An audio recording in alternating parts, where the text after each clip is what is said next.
It was February the 25th in the Mall of Louisiana, one of Baton Rouge's busiest shopping centers. 18-year-old rapper True Bleeda, real name Dante Dorsey, was hanging out with his crew, including his brother, Co-Bleeda, the young rapper who had been gaining traction on Spotify and YouTube, with his final music video Soul Survivor dropping just 3 days before this. Co-Bleeda sensed something was wrong. They'd been at the mall too long, and he told his brother it was time to leave, but True Bleeda wasn't worried about the situation and took his time. While we in the mall, while we in there, I'm telling all of them,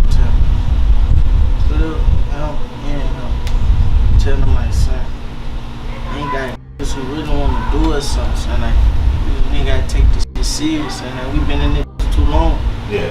Unfortunately, that decision would cost True Bleeda his life, because as they left the mall, a car pulled up and opened fire in broad daylight, but True Bleeda fought back, jumping out of his vehicle and returning fire at his attackers. But when the shooting stopped, both he and his friend, 19-year-old Clifton Lindsay, were dead. True Bleeda's murder was the latest casualty in a war between his crew, the Bleedas, and their rivals, the Vultures. However, it had deep roots. True Bleeda's brother, Camone, had been killed years earlier in a shooting at a birthday party, sparking the formation of the Bleedas. The Vultures, meanwhile, had connections to NBA YoungBoy's crew through members like Ben 10, and when Ben 10's cousin was killed in a drive-by on Interstate 10, the Bleedas wasted no time celebrating their enemy's pain, dropping Gator Pack, a diss track that mocked the murdered man. After True Bleeda's murder, that celebration was returned in kind, with Ben 10 posting videos listening to True Bleeda's last song while mocking his death at the very mall where he lost his life. Deep, you heard me? So I sent nails to some shoes. He got like, no,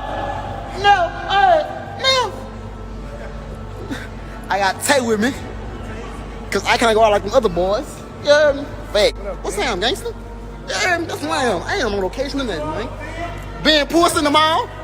Yeah, I'm being pussy in the... The arrest of 21-year-old Debug, real name Demetrion Grimm, a suspected Vultures member for True Bleeda's murder, seemed like justice had finally landed. But when a grand jury declined to formally charge him due to insufficient evidence, the streets took note. The message was clear that in Baton Rouge, you could still get away with murder. But unfortunately for Debug, that would turn out to be a two-way street. And on April the 1st, 2024, as he was outside in the Vultures hood during the early morning hours, a shooting would take place, taking the lives of both Debug and another alleged Vultures member called JJ, real name Jonathan Williams. Just within the last hour, we've learned the identity of two people shot and killed on 68th Avenue this morning. According to police, 21-year-old Jonathan William and 23-year-old Demetrion Grimm were shot around 1:45 this morning. A 16-year-old girl was also shot, but she is going to recover from those injuries.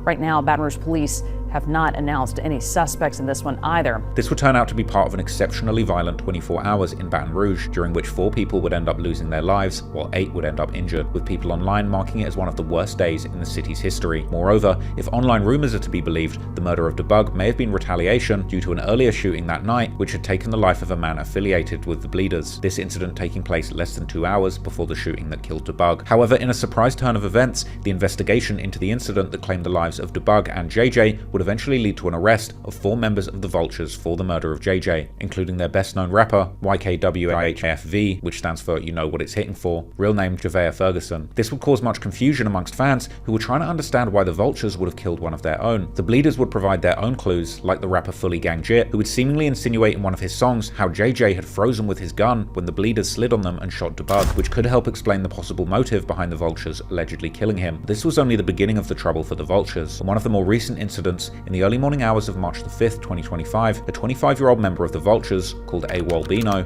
real name Broderick Butler, would walk into the Nest Nola Lounge in New Orleans, which is owned by none other than the rapper Rob49. But in the club, Bino would allegedly run into a member of the rival Bleedas gang, and some kind of altercation would take place, after which Bino would immediately leave the club. Soon after, the Bleedas member would also leave the club, with his crew appearing agitated, and what happened next was a drive-by shooting, back and forth, that would end up wounding the Bleedas member while grazing Bino in the arm. After the shooting, Bino would allegedly run to social media to brag about the incident, posting a selfie to Instagram showing off the bullet graze which he'd received during the exchange of gunfire. Authorities would then use that social media post as evidence to tie him to the shooting, and soon arrested him on attempted murder charges back in Baton Rouge. Then, in June 2025, a months-long investigation by the East Baton Rouge Sheriff's Office would result in numerous charges against more than a dozen alleged Vultures members, including also new charges against people like the rapper V. And if it wasn't bad enough, the local police would announce that they were inviting the feds to join the case. First On the news at 6 o'clock, the top prosecutor in East Baton Rouge Parish says these streets are safer tonight after a large-scale drug bust. Several people reputed to be members of the street gang known as the Vultures arrested.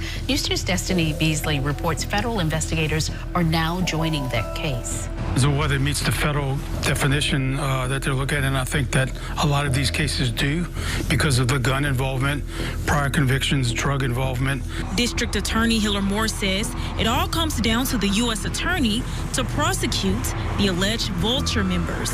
In the meantime, Moore says his office will be asking for some of the suspects to be held in jail. We are asking in those cases that those that are out on a bond, that their bonds be revoked and that it be held pending trial. Accused gang member Gervais Ferguson was already in jail for murder. He was charged in April in the murder of Jonathan Williams. When he was initially arrested in that crime, he was briefly released on a $250,000 bond without the GPS monitoring the court had required. He now faces an additional charge of conspiracy to distribute Schedule I narcotics. However, things were not going much better for the Bleedas. That same month, the cousin of True Bleeda, David Catherine, better known as the rapper Real Bleeda, who had been making some significant waves in the Baton Rouge rap scene after his cousin's passing, would be charged with first-degree murder in the September 2024 shooting death of 41-year-old Teresa Callaghan, along with 2 other men. Police believe that Real Bleeda, who had already been arrested earlier this year for allegedly brandishing a weapon in a mall, pulled alongside Callaghan's car in his own vehicle at the intersection of Airline Highway and Greenwell Street and opened fire, killing a mother who had nothing to do with gang conflicts. It's been 9 months since someone shot and killed Teresa Callaghan, and now Baton Rouge police say they have arrested the person responsible. The mother of 4 was waiting at a red light on the corner of Airline and Greenwell last September when someone rolled up and shot her. Investigators believe David Catherine, also known as Real Bleeda, and a known member of the Bleedas gang, was the shooter. The self-destruction on both sides of this beef has been nothing short of astonishing, with the rappers on both sides, Real Bleeda and V, having gotten once-in-a-lifetime opportunities to break out of the dangerous gang life of Baton Rouge to successful rap careers, only to both end up locked up on murder charges. But at least the gang members usually know the risks as they step into the world of kill or be killed. But for some ordinary people just trying to live their lives in these cities, there's no choice, because lurking in both Baton Rouge and Chicago are predators hunting victims who never saw the danger coming.